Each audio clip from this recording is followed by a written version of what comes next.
right, we're ready for Zechariah 10. We didn't quite get through with 9. I do want to briefly mention some things in 9.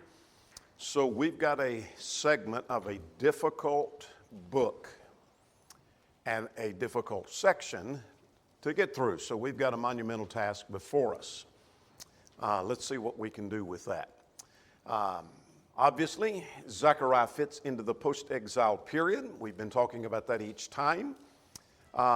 We are in chapters 9 to 14, which differ from 1 to 8 in that this is more direct prophecy. The temple has been rebuilt. This is talking about when the temple has been rebuilt, not when the prophecy was made, but there's future application, and this is not dated as the first 7 chapters are. Chapter 7 was the last date that was given in the book. So this is a different type of prophecy in chapters 9 to 14. So we have 3 sections to the book quickly. The first deals with that of restoration, a call to repentance. We saw the 8 visions and then the symbolic crowning of Joshua. Then chapters 7 and 8 dealt with the question about fasting. They were fasting on days that God had not commanded and requiring that. And the question was, shall we continue that? And God's answer basically was, don't worry about fasting when I didn't command you. Just worry about obeying and doing what I told you to do. Obedience is what's important. And so this section, 9 to 14, deals with world powers and the future of God's people. This is heavily messianic. And we'll talk more about that as we go through that. But now what we have in chapters 9 through 11 is 3 things we have. And the destruction of the heathen powers, the nations will be destroyed. There's victory in the Messiah, the restoration of the scattered people, and the parable of the shepherds. Chapter 11, in my mind, is probably the most difficult of this whole section. We'll say more about that in a moment. We started into chapter 9 concerning the nations being destroyed, and so we won't go back through that. But there are nations to the north and nations to the west that are being destroyed. And then there is the king that is coming, which obviously has reference to the Messiah. There's victory in the Messiah. So if you didn't take note of this or you weren't here last time, let's quickly notice some things about the Messiah. This obviously has reference to the Messiah. He's the king that is coming. Notice that at verse 9. Behold, your king is coming to you, which tells us something of his office, his authority. He has the power of a king. We see something of his character. He's just and he's lowly. That is, he comes lowly riding on a donkey in the colt of the foal of a donkey, a prophecy fulfilled with reference to Christ. But his character is humility, meekness, and he's just. But furthermore, we see something of his mission. His mission is that of salvation. Notice that at verse 9, that he is just in having salvation. And then the method, I call it here, of how he approaches his kingship, and that is he comes riding on a donkey, the idea of humility. Again, that's a prophecy fulfilled, but the point is he doesn't come into and establish his kingdom with a war horse and a conqueror, but he humbly seeks the hearts of men. That's the point, I think, of this section. Then 11 to 17, and I know this is quite hurried, but we're kind of behind by getting back into chapter 9. God will save his people. Now, God's going to save his people in the restoration period, and that is in this period of rebuilding, in the post-exile period.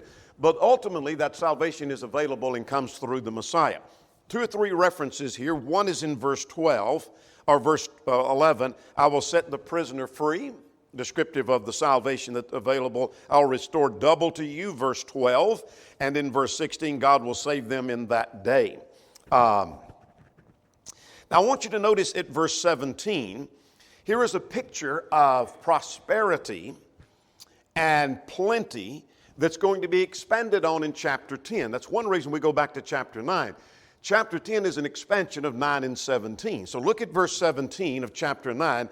For how great is their goodness, and how great is their beauty. Grain shall make the young men thrive, and new wine the young women. And so in the day of the Messiah, it's a day where there is plenty and there is prosperity. That doesn't mean physical prosperity, that if you serve the Messiah, that you're going to have health and wealth. That's not what's taught here. But God richly blesses And so how is that so? And what is he talking about? That's going to be found in chapter 10. Does that make sense? So you might make a marginal note for future study that chapter 9, verse 17 is expanded on in chapter 10. So let's go to chapter 10 now. As I said, we've got some ground to cover. Chapter 10 deals with the restoration of a scattered people. So in chapter 10, this restoration of the scattered people, before I look at the list of the things that are found in chapter 10, I want to talk about this prophetic blend. I borrow this from John Humphreys. I heard him, this comes from his commentary on Lamentations and Jeremiah and Lamentations. John Humphreys is a friend of mine and one of the best scholars of the Old Testament that I know. In fact, I recommended him for this commentary because of his scholarship. But nonetheless, I heard John present this to me when I was about 22, 23 years old, this concept of the prophetic blend. I call it the prophet's view. So forget the wording on the text. Picture a man standing and looking at two mountain ranges. You've heard me present this before. And as from his vantage point of where he's looking, it looks like those just blend together. He can't see the distinction between them. But when we turn that to the side, this is the view we have from the New Testament, we can see that there is a distinction and some space between those. So as the prophet would talk about the future of God's people and their coming back into the land and being restored, there was a remnant that when they returned to the land in the days of Ezra, Nehemiah, under Joshua, Zerubbabel, etc., when things are going to be better. And then next to that, he just blends in as if makes no distinction in the day of the Messiah. From the vantage point of the prophet, he doesn't see the distinction. We have the vantage point of looking from this angle where we can see they returned, and then there was years later the Messiah came. Does that make sense? So that's why quite often, and this is not just peculiar to Zechariah, we see it also in Isaiah, you see it in Jeremiah, you see it in other prophets, where there is a statement, you say, well, that must talk about their coming back into the land, and it does. And then the next statement, you say, well, that must have reference to the Messiah. Why is there not a distinction? From the prophet's view, this prophetic blend, it just blends together. And so isn't that confusing at times? But we can take the New Testament and turn that around and interpret that and see that fulfilled here, but it's also fulfilled in the Messiah. Make sense? All right. With that in mind, let's go back to chapter 10 now. Here's the restoration of a scattered people. How is this fulfilled? Well, in that return, is God going to bring his people together? And did he bring his people together who had scattered across the nations? The answer is yes. Well, is that fulfilled in the Messiah? The answer is yes. And so what's it talking about? Is it talking about the return or is it talking about the Messiah? The answer is yes. It's talking about both because of this prophetic blend. Now, let's go to chapter 10 and work our way through that. In verse 1, remember the prosperity, verse 17 of chapter 9? We're just going to have to hit the high points here because I want us to get to chapter 14. We want to see if we can make the train hit the train station on time here. Look at verse 1. This prosperity comes if what? They ask. In other words, if they turn to the Lord.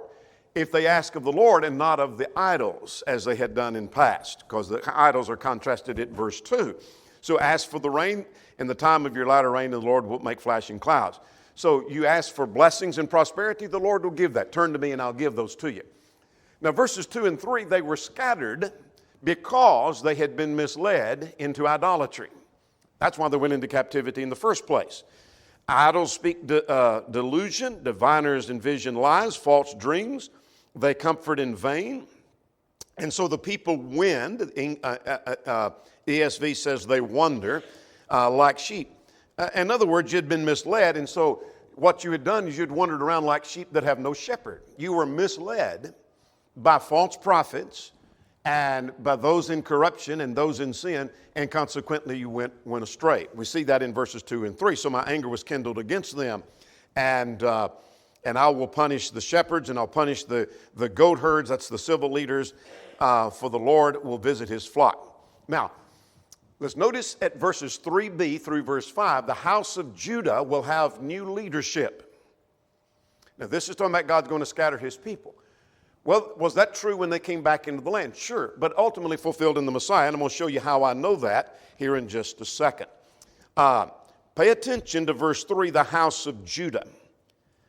And then at verse 3, and then the next statement at verse 4 is from him, that's not from God, but from Judah. Coming out of Judah is the new leader, and from him comes the cornerstone. Ephesians 2, Jesus is the cornerstone. And from him comes the tent peg. Isaiah 22, verses 23 and 24. The Messiah is as a tent peg nailed down. He would be a battle bow. The Messiah, Psalm 45, verses 4 to 6, has his bow, and from him every ruler together. Psalm 110. So the new leader, is there new leadership in the remnant? Yes. Is there new leadership in the Messiah? Absolutely. I think that's a reference to the Messiah, those four descriptions given there. Now notice there's going to be a remnant now, and that's what the rest of this is about through verse 12. There's going to be a remnant. There's going to be the uniting. This is an important point that we often miss. There's going to be a reuniting of Judah and Israel. Now, before we look at verse 6, I want to suggest to you that there are some who think there's the lost tribes of Israel, meaning the northern kingdom went into Assyrian captivity, then the southern kingdom went into Babylonian captivity, and it was those who were from Babylon who came back, and those northern tribes disintegrated and gone. Not so. Not so. When Assyria was overtaken by Babylon, the remnant that comes back into the land encompassed some from Israel as well as from Judah. Evidence? Well, let's see. Look at verse 6. I will strengthen the house of Judah, and I will save the house of Joseph, and I will bring them back. That's Israel and Judah. House of Joseph, it would have reference to Israel and Judah, the southern kingdom. So some out of the northern kingdom would be coming back in the land, but ultimately in the Messiah, God unites those out of Israel and Judah. No longer are they two. Does that make sense? No longer are they two. So God's going to unite Judah and Israel. Now, verse 6 says that's because of what? This is made possible by God's compassion. His mercy is how this is done. Verse 6, he will treat them as if what? I had never rejected or cast them aside. Verse 7, there's going to be rejoicing.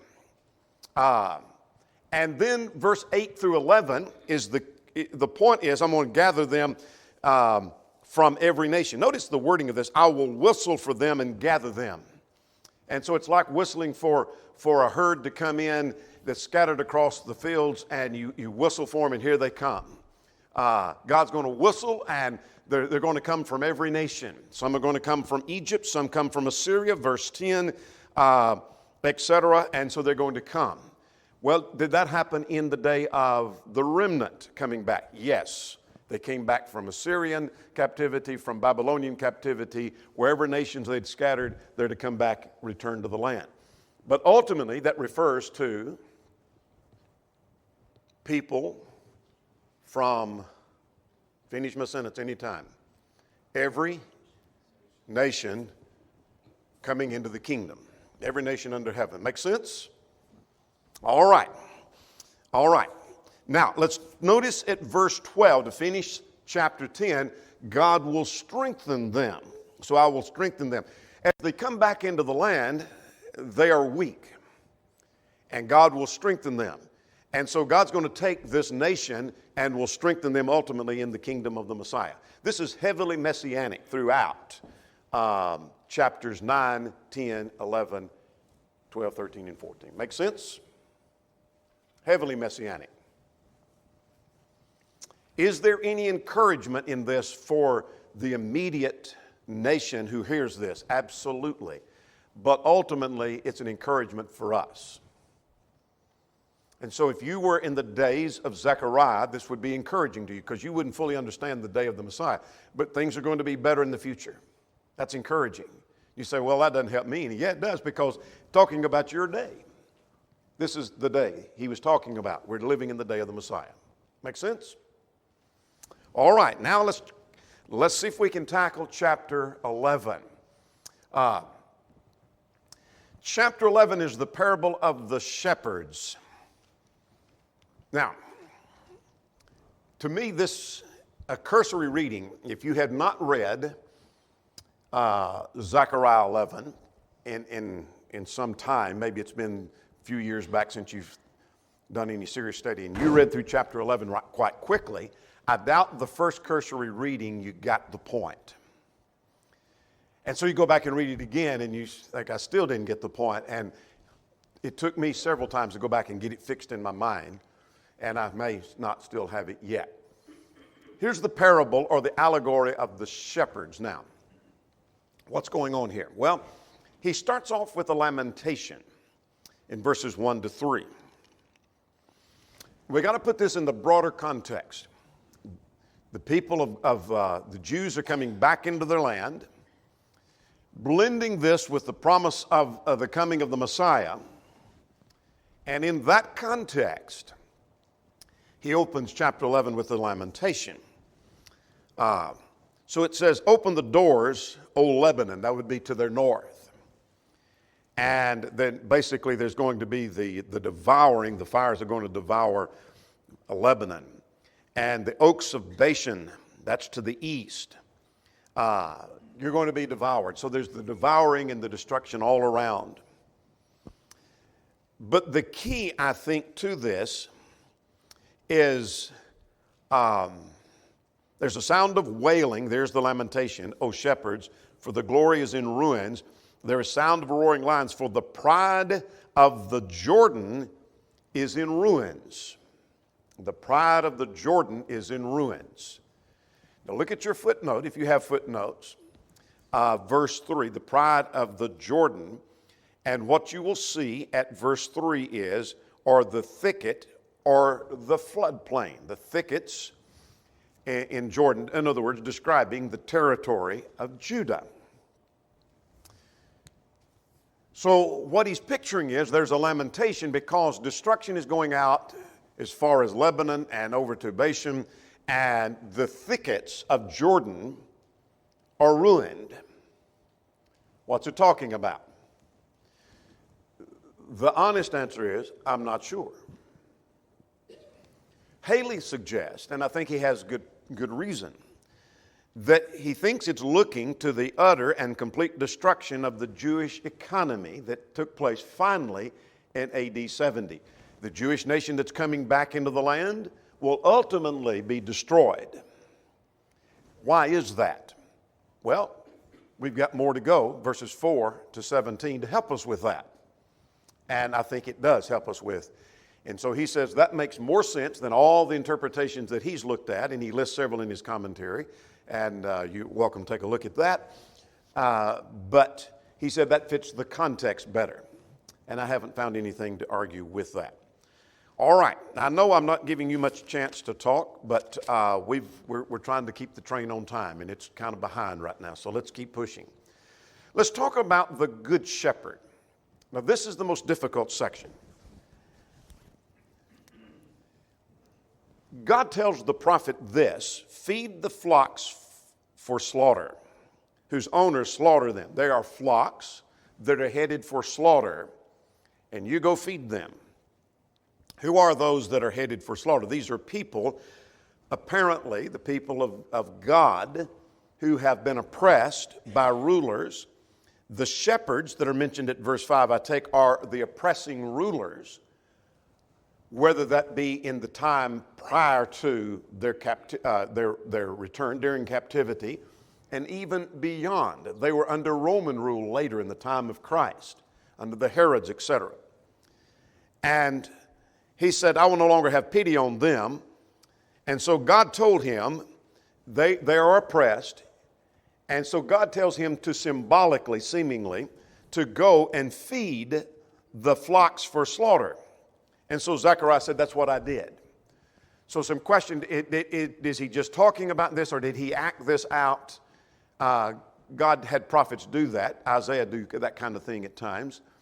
I'm not sure, but it seems like he acted this out. This is symbolic. And so he goes and he feeds the flock, according to verse 7. And so he fled them. So the flock has been transferred to the prophet for care.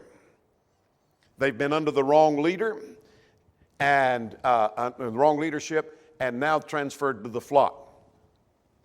But they don't have any use for him. And we have evidence of that. Now, let me stop and footnote. Is this parallel to Christ? Is it pointing ultimately to Christ? And the answer is yes. And you say, how do you know? Because of verse 12. Because of verse 12. This is pointing to the Messiah. But in this symbolism, here's the flocks that were headed towards slaughter, and God takes the flocks and transfers them to the care of the prophet Zechariah in the symbolism here. And you feed them. And so he does. And that's what he does. But their reaction to him was, verse 8, they despised him. They hated him. And so, then I said, I will not feed you. Let what is dying die and what is perishing perish. In other words, they were rejected by God because they had rejected the shepherd that he had just given them. So get the picture. Here is people that had headed towards slaughter, and God said, I'm going to put them in the care of this new shepherd, the prophet. And he feeds them, takes care of them, and they hated him. So God said, I'm done with you. I'm done with you. See how that fits with the lamentation? That fits with that lamentation as per Haley's interpretation of that. So he said, I had two staffs, one called beauty and the other called bonds. The idea of the beauty found at verse 7, or grace. So he said, I took the staff when God finally then rejected them, and he said, I broke it. In other words, God's grace has been broken. What does he mean by that? God is no longer going to be gracious to this nation that has rejected this prophet, has rejected the shepherd. So he said, he was treated with contempt. Look at verse 11 and 12, that since he was hired to do this job of being a shepherd, and went and asked for his wages, how much did they give him? 30 pieces of silver. And God told him, take that and just do what with it? Throw it to the potter's field. It's called, in the New King James, a princely price. This is sarcasm. Lordly price, English Standard, a goodly price, American Standard, magnificent price.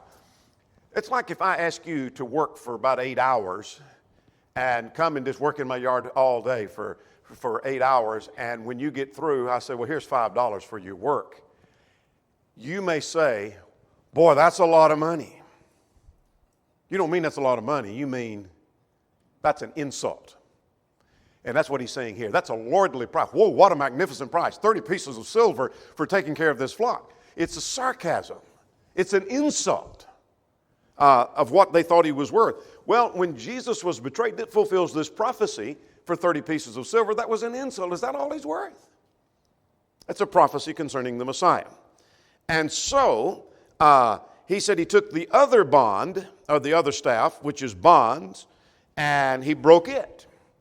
Unity. In other words, God's done with the nation. That fits with what Haley just said about the lamentation, the ultimate end of this nation. The nation that rejected the Messiah, the nation that rejected God's commands. All through time, God's finally done with the nation. And God is done with the Jewish nation as a whole by the time AD 70 rolls around. Now let's get the bad shepherd. That's more difficult than this. And then we're going to quickly run through 12, 13, and 14. It's a little easier, I think. Then he told him to take on the implements of a foolish shepherd. Now, you've played the role of a good shepherd and you were rejected. Now take the role and play out this foolish shepherd. And indeed, I will raise up a shepherd that will not care for them, and nor will their young, and they won't take care of the young, and they will not heal those that are broken, and they will eat the flesh and tear the hooves in pieces, meaning it's like shepherds that don't take care of the flocks and run them across rough ground and tear the hooves up. They don't care at all. And woe to the worthless shepherd. So what's that talking about? Well, the simple answer, the honest answer is, I don't know. Haley thinks that, and I think he makes more sense. He says loophole.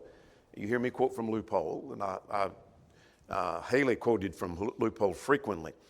But he says that Loophole says it refers to the kind of shepherd that you get when you reject God's shepherd. And that makes sense. He puts it more in the general. Others think it has reference to the Roman Empire that finally comes to an end itself. That would be included in Loophole's idea. That when you reject God's governance, you're going to get governance, and this is what you're going to get, people that don't care about you. Make sense? Now, that's the best I can do with the two shepherds in the parable of the shepherds. I told you that was difficult before we got started, and if your head's spinning and you say, I'm lost, I don't have a clue, then get in line behind me because I'm the first in line. I started to say, does that make sense? But you're not going to answer that in the affirmative. Are we together at least? All right. All right, there's the parable of the shepherds. All right. Now, let's go further. Let's see if we can keep the train moving here. Now, beginning at chapter 12 through 14 is the future of Jehovah's people. Now, all of this section, I keep telling you this, but don't lose sight of this. You tell me it is heavily messianic. Heavily messianic. Does it talk at all about the immediate application? Yes. Heavily messianic, though. Now, chapter 12 deals with conflict and victory. All right, let's see what that's about. There's conflict and victory in this sense. There is the spiritual Jerusalem to be delivered. Give me just a second. I'm looking for a slide. It may be my next one. Yes. This is what I wanted to see here. I'm going to come back to that one we just saw, so don't get excited. This is directly lifted from Harkwriter's little workbook on the minor prophets. Now, I know that's small print. I'm going to blow it up for you. But there are, how many times is it? It's 17 times in chapters 12 to 14, that expression, in that day. Now, if you want a copy of these slides, you just send me an email and I'll get that to you. But there's 17 times that's used. That obviously points to the coming of the Messiah, starting with chapter 2, but notice beginning particularly chapter 12 at verse 3, verse 4, verse 6, verse 8, verse 9, verse 11, and then that goes on through chapters 13 and 14, and in that day, in that day, in that day. This must have reference to the day of the Messiah, because he continues to use that phrase all throughout, and much of that has already been identified with the day of the Messiah. Does that make sense? Now, that's an interesting little slide, but we don't have time to go through the details of that. But you might start underlining, and I'll try to flag as many of these as I can as we go through. So what's the point of chapter 12? Well, spiritual Jerusalem is going to be delivered. Verse 1 talks about God making the heavens and the earth, the foundation that he has the power to deliver. But notice at verse 2 that I will make Jerusalem a cup of drunkenness to all the surrounding people when they lay siege against Judah and Jerusalem. I think he's talking about spiritual Jerusalem, ultimately the kingdom of God. Now, verse 3, here's your first time. It shall happen in that day that I will make Jerusalem a heavy stone. So in that day, verse 4 again, in that day I will strike every horse, and I'll make the governor, verse 6, in that day I will make the governors of Judah like a fire pan. And verse 8, in that day I will defend the inhabitants. In that day, verse 8 again, they shall be like David, and in that day they shall, that I will seek to destroy all the nations. What's the point of verses 1 to 9? God's going to protect spiritual Jerusalem. Parallel, you say, I want an explanation from the text. Daniel 2:44, God will establish a kingdom which shall never be destroyed. There's your commentary. You want to know what this is about? Daniel 2:44 just talked about that. Hebrews chapter 12, verses 22 to 28. The gates of hell, Matthew 16, 18, and 19, shall not prevail against it. In other words, God protects his kingdom. No man can destroy it. And so spiritual Jerusalem is going to be delivered. This one, the literal Jerusalem, was destroyed. And God's rebuilding it. There's coming a day when Jerusalem will never be destroyed. All right? Now, verses 10 to 14, there's victory in that salvation is made available. We see the Spirit of grace at verse 10, and they will look on him whom they pierced, referenced and fulfilled in Christ, John 19:37. Here again is our phrase, verse 11, in that day there shall be great mourning in Jerusalem. Now this is interesting here to me. They're mourning over their sins. And he mentions three categories of people here in this context. Royalty at verse 12, the priest, verse 13, and all men, verse 14. So in the day of the Messiah, there's salvation available, and they look on him who's pierced. There's the atonement, a prophecy concerning the Christ. Now, if you lived in the day of Zechariah, you don't know what that's about, but from the New Testament vantage point, we know that's a reference to Christ. Salvation is available, and people are mourning over their sin, and salvation is available. Now then, let's take that concept and expand on that, and let's talk about redemption is available through the Messiah. Redemption that he just talked about. This is somewhat the nature of this prophet. Make a point and then expand on it in the next chapter. Make a point and expand on that even further. So we see that in chapter 13. Here's the redemption available through the Messiah. All right? So let's look at verses 1 to 6. Here we have again that phrase, in that day a fountain shall be opened up for the inhabitants of Jerusalem for sin and for uncleanness. What does that sound like? In that day, a fountain's going to be opened up for uncleanness and for sin. A fountain in connection with sin must have reference to a fountain you could drink from, but a fountain you also could cleanse from it, wash in a fountain.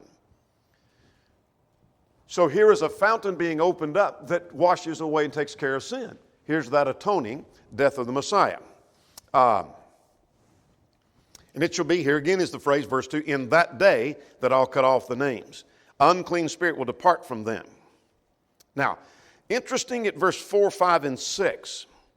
Now this thought continues through verse 6. That every prophet will be ashamed in that day. Here's your phrase again. Every prophet will be ashamed. Here's the point to be learned. When the revelation of the gospel goes forth, the false prophet could be easily identified. Not saying he couldn't be identified in the Old Testament, but I think his point is in the day of the Messiah, the false prophet could be easily identified. Just hold to the truth, and that could be easily identified. Now, start at verse 7 through verse 9. The people are scattered and persecuted, but a remnant remains. This is typical of what's going on with the people. Now, verse 7 is another messianic prophecy quoted in Matthew 26 and Mark 14, that I will strike the shepherd and the people scatter. And that had reference to Christ, and Jesus made application of that. So what's the point down through verse 9? That after the death and resurrection, the disciples will be scattered. I think that's the point of verse 8. The 2/3 shall be cut off and die, etc. And those that are left are going to be tried as gold, verse 9. But there's going to be a remnant at the end. And for example, at verse 9, this is my people, and each one will say, God. So what's the point? Redemption is coming through the Messiah. There's going to be his atoning death. And after that, there's going to be the scattering of the sheep. Well, did that happen? Well, sure. Look at Acts 4. Look at Acts 5. Look at Acts 9. Acts 8, 7, 8, and 9, etc. There was the scattering of the disciples. They were greatly persecuted. Is there a remnant? There always has been. Thank you very much. All right. Make a marginal note about a remnant at verse 9. All right. Let's see. We've got just a little bit of time. Let's see if we can get through the final victory of chapter 14. Now, as we talk about the final victory, let me say again, this is heavily messianic. This is the day of the Messiah. In that day. So we begin at verse 4. The day of the Lord is coming. That's the day we've been talking about. So here in verses 1 to 5, he expands on that persecution that we just talked about. All right? So Jerusalem, the spiritual Jerusalem, is going to be tested by persecution, verses 1 and 2. All right? Maybe that's just going to crush us. No, because the Lord will go forth and fight against those nations. And in that day, verse 4, here's your phrase again, his feet will stand on the mountain. That's a symbol of protection. God will put one foot on one mountain and one on another. Now, footnote here, the premillennialists think this is literal throughout, and if so, when the Lord returns, he's literally going to put one foot on one mountain, one another, I guess. It's not going to work too well. See how you can make that work. All right, that gets us down through verse 5. So the point is, the Lord is going to protect and help during the time of persecution. Now, salvation is available in spite of the gloominess and the darkness of persecution. Look at verse 6. It shall come to pass in that day there will be no light, and the lights will be dimmed. I think it's the idea of the darkness of persecution. It looked at times, for example, a time that would well fit that is the day of the book of Revelation. It looked like Domitian was going to stamp them out. You say, well, maybe it fits Nero. Okay, let's go with Nero. It looked like Rome was going to win. It looked like they were going to win and stamp Christianity out. But the salvation will pour forth in that day. Look at verse 8. The living waters will come forth. Again, in that day, the Lord is one. In other words, the Lord is going to carry them through that. There's salvation available in spite. In other words, the gospel is going to go forth, and the gospel will be spread, and the kingdom will grow in spite of persecution. In other words, you try to blow the flame of Christianity out, you just blow the flame and spread the flame further. Does that make sense? All right, that's what they did. All right, now let's see if we can get through. The train's nearly to the station, so let's see if we can make it here. There's going to be the destruction of the enemies. The destruction of the enemies. First of all, I forgot verses 9 through 11. The Lord is going to reign. It's the idea of reigning as in his kingship. Again, protection and safety perhaps is the picture there. Let's look at verse 12 to 15. There's the destruction of the enemies. In other words, the defeat of opposition. You see that expression in that day again, verse 13. That's the defeat of opposition. Was Rome defeated, for example? Was Nero defeated? Yes. Were the persecuting powers in the book of Acts defeated? Yes. And then finally, the unholy is going to be removed. In that day, holiness to the Lord shall be engraved on the bells of the horses. So holiness prevails, and that which is unholy is removed. That's the book of Zechariah. I know that's a lot. We covered a lot. That's a lot to comprehend. But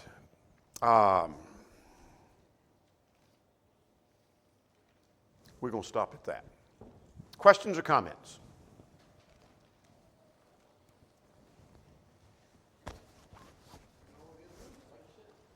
Always has been, always will be a remnant. We'll deal with Malachi at the next hour, and that finishes the minor prophets. That gets all 12 of them.